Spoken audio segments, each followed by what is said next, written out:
யார் இந்த இயேசு? இயேசு யார் அப்படின்றத நாம் ஒவ்வொரு வாரமாக சிந்திச்சுக்கிட்டே வரோம்.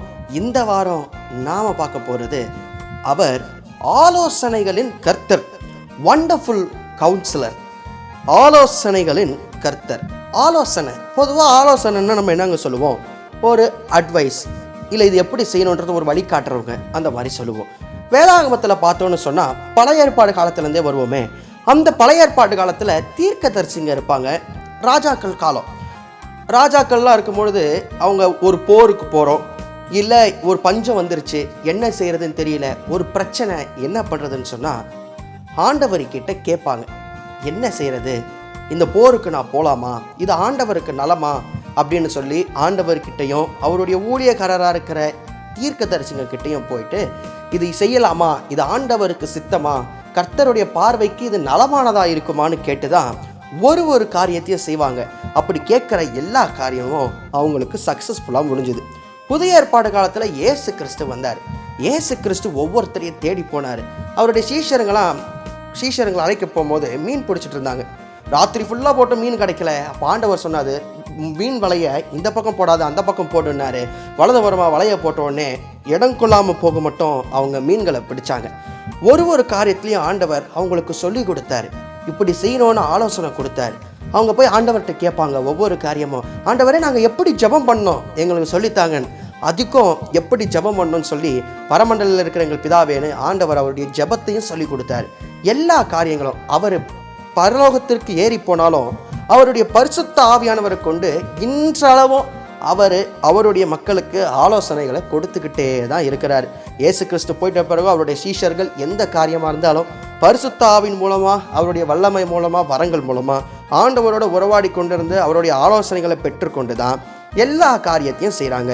இன்றைக்கி நம்மளுடைய வாழ்க்கையில் கூட நம்ம எந்த காரியமாக இருந்தாலும் ஆண்டவர்கிட்ட இந்த காரியம் செய்யலாமா, இது அவருக்கு சித்தமானு கேட்டால் கட்டாயம் அவர் இன்னைக்கும் பதில் சொல்ல வல்லவராக இருக்கிறவராகவே இருக்கிறாரு. நாம் அவர்கிட்ட ஆலோசனை கேட்டோன்னா இன்னைக்கும் அவர் பதில் சொல்லுவார். ஆனால் ஒரே ஒரு காரியத்தில் என்னன்னு சொன்னால், ஆண்டவர்கிட்ட ஆலோசனை கேட்டுட்டோன்னு சொன்னால் அதுக்கு கீழ்ப்படியணும். ஆண்டவர் இந்த காரியத்தை நீ செய்யன்னு சொன்னார்னா அது கட்டாயம் செஞ்சிடணும். செய்யாதன்னு சொல்லிட்டாருன்னா அது செய்யவே கூடாது. ஆண்டவர்கிட்ட கேட்டுட்டு அவர் சொல்கிறது நமக்கு பிடிக்கலன்னு சொல்லிட்டு அந்த காரியத்தை செஞ்சோ செய்யாமல் இருந்தால் நாம் தான் பிரச்சனையில் மாட்டிப்போம். ஆண்டவர்கிட்ட நம்ம ஆலோசனை கேட்கணும்னா அந்த ஆலோசனைக்கு நம்ம கீழ்ப்படியணும். இன்றைக்கி உங்கள் வாழ்க்கையில் எந்த பிரச்சனை இருக்கலாம், என்ன குழப்பம் வேணாலும் இருக்கலாம், அடுத்து என்னன்னு தெரியாமல் இருக்கலாம்.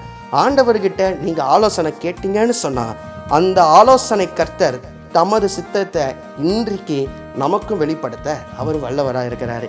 அடுத்த வாரம் ஏசியார்ன்றதை இன்னொரு தலைப்பில் சிந்திக்கலாம். நன்றியால் பாடிடுவோம், நன்றியால் பாடிடுவோம். நல்லவர் இயேசு நல்கிய எல்லா நன்மைகளை நினைத்தே, ஆஹா நல்லவர் இயேசு நல்கிய எல்லா நன்மைகளை நினைத்தே. செங்கடல் தனை நடுவாய் பிரித்த எங்கள் தேவனின் கரமே, செங்கடல் தனை நடுவாய் பிரித்த எங்கள் தேவனின் கரமே, தாங்கிய இந்நாள் வரையும் தயவாய் மாதயவாய், ஆஹா தயவாய் மாதயவாய். நன்றியால் பாடிடுவோம், நன்றியால் பாடிடுவோம். நல்லவர் இயேசு நல்கிய எல்லா நன்மைகளை